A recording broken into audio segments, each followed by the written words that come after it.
Right, okay, back. Right, okay, let's go over a few of the things about how I painted these. Now, I hard edge highlighted all of the red with blazing orange, and all of the black with Stonewall Grey. Basically, this contradicts everything I said about painting the black on the drop pod. And let me explain myself. When you're painting large areas of black, you don't want to hard edge highlight it because it'll end up looking, for want of a better word, really tacky looking, or I don't know. It won't do the model justice. But it's exactly the opposite when you're working in a minute 28mm figure. Now, if you don't hard edge highlight the mini, when you've got such tiny details, they'll be lost to your actual vision. You won't be able to see them pop out and stand out. So you're trying to create the illusion, well, it's not an illusion, the details there, you're trying to bring that detail out to your eye. Now, with a black mini, if you don't hard edge highlight the edges, it's going to be very hard, unless you've got the most perfect lighting conditions, to actually see the details. Now, hard edge highlighting 10 minis is no easy task, to be honest. It was quite a long job to do it. And that's why I've not been doing it on most of my models now. You don't need to with most colours, for the simple reason when you're putting your washes on, or you're doing your shading, or your pre-shading, you get highlights and shadows naturally, but it's on such a tiny little model, it's difficult. Or I've spun in for way too long now. Let's get another one in.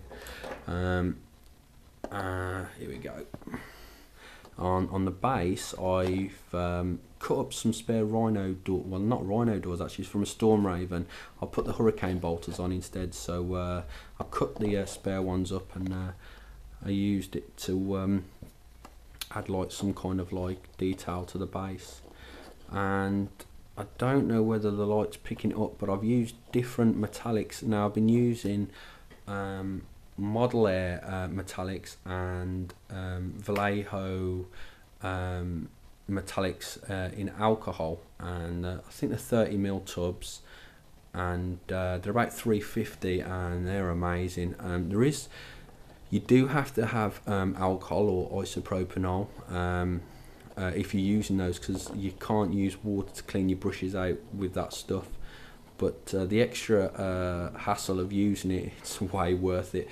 I'll try and get this guy in there, show you the results you can get with it. Now, you'll see I went for on the axe, you'll see that the actual handle, the metal handle there, is dulled down, but look at how that axe reflects off the light. It's almost like a mirror shiny finish, like a glistening metal. I can categorically say this without getting anyone's back up. There's no way you could achieve that effect with a GW metallic. It would be impossible, I can tell you now. So the finish you get with those metallics is superb. Again, you do have to fiddle with them more than your regular metallics. You really got to shake them up pretty much constantly. After you've been painting with it for a couple of minutes, you might need to re-put the lid on and shake it back up again, because how it separates in the alcohol, and you do need alcohol to clean your brushes out. But I've not used a metallic that's as good as this, and as you can see, that's super smooth, and it gives such a lovely high reflective surface. So that's another guy. Let's get another one into shot. I'm not going to do every single one on camera like this. I'll take photographs because I'll bore you to tears. But the power sword, I use my airbrush. I think it's the only thing that I use my airbrush for, to be quite honest. And if you want to see that being done, go to Awesome Paint Job, and he's one of the pioneers, and officially snatched from him, that was. And the gold, again, it's the same golds as the Vallejo alcohol based paints, and I think it's turned out quite well. Let's get one more into shot, shall we? Oh, this one's cool. I'll show you this. Again, the thing I love about this community, I'm always learning and always picking up little tips and tricks, and I could be completely wrong here and I'm giving the wrong guy credit. I've seen this video a couple of weeks ago. I think it was Warpatry, and I've seen one of his minis, and he'd put a combat blade on the end of a bolt gun. I thought it looked really cool. So if that was you, thank you for that idea, and if it wasn't you, sorry, and put a comment below if it was you, and I'll give full credit. So, and yeah, I think that looks cool. And anything else unusual? No, I'll just get the Thunderhammer guy in because he looks really cool.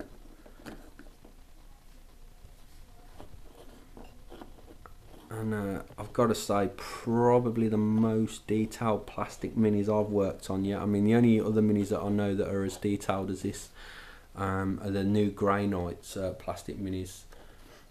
But you can see GW really went to town on these. I mean, look at that. There's 3 beauty seals on his leg, 1 on the shoulder pad there. It's pretty mental. Right, I'm going to stop jibber jabbering about my how I love the Death Company minis, and I'm going to get on and take some photographs. Right, so I'm going to play back the photos, and I promise I won't talk over them. Okay, guys.